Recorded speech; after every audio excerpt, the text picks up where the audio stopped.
Today, if I ask you to give me the multiples of 6, what will your answer be?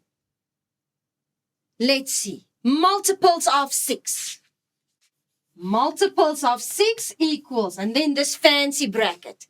Now, check whether you have the same answer. First one, 6, and then 12, 18, 24, 30, 36, and so on. So that is the multiples of 6. What is a multiple? Do you know? A multiple of a number is that specific number multiplied by a natural number. Have a look here. Multiples of 6. To get the first one, I can say 6 times 1 will give me 6. To get the second one, 6 times 2 will give me 12. 6 times 3 will give me 18, and so on. So here we have the multiples of 6. Can you give me the multiples of 9? Let's have a look. Multiples of 9. First one, 9, 18, 27, 36, 45, and so on. So these are the multiples of 9. Now, what if I ask you, what is the lowest common multiple of 6 and 9? The lowest common multiple. In short, LCM. Of 6 and 9. What is the lowest common multiple of 6 and 9? How are we going to determine that? Let's have a look. Common means it needs to be in both of them. So let's circle those that are in both of them. I have an 18. Okay. Then 36, 36. What does these dots mean? What does it mean? It means that these multiples will carry on and on and on up to infinity. But my question was the lowest one. Okay, so here in this case, I already have 2 common multiples. And if it carries on up to infinity, I will have quite a lot. So lowest common multiple of 6 and 9 means which one of these numbers that's overlapping is the smallest one. In this case, 18. So the LCM will be 18. Do you understand that? Does it make sense to you? I hope so. Right. But how do we know if a certain number is a multiple of another number? We have some rules of divisibility.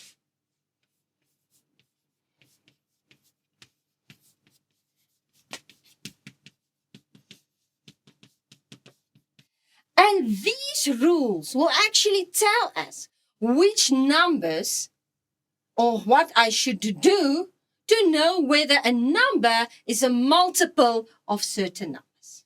We are going to do the rules for only a few of them.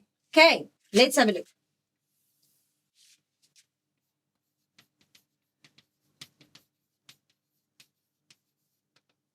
If I would like to determine whether a number is divisible by another number, it means I would like to determine whether that specific number is a multiple of that number.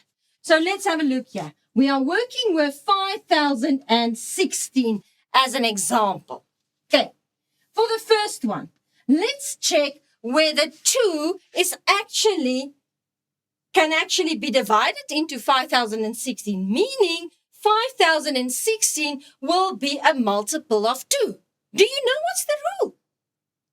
Yes, the rule is that 5016 should be an even number. If it's an even number, then the 2 can go into 5016.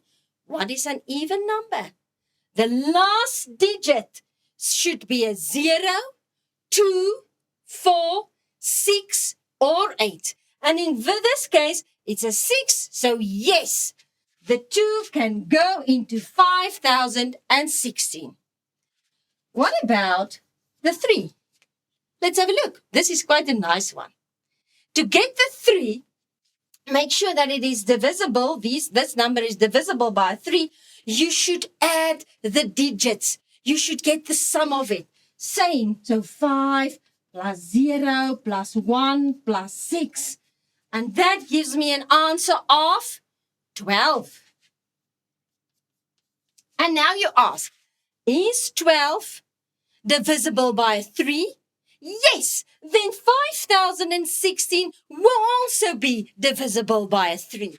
So in this case, yes. The 4. To check whether a number is divisible by a 4, you have a look at your last 2 digits. I have 16. Can 16 be divided by a 4 without a remainder? Yes! Then it means that yes, 5016 will also be divided by 4 without any remainders. So yes.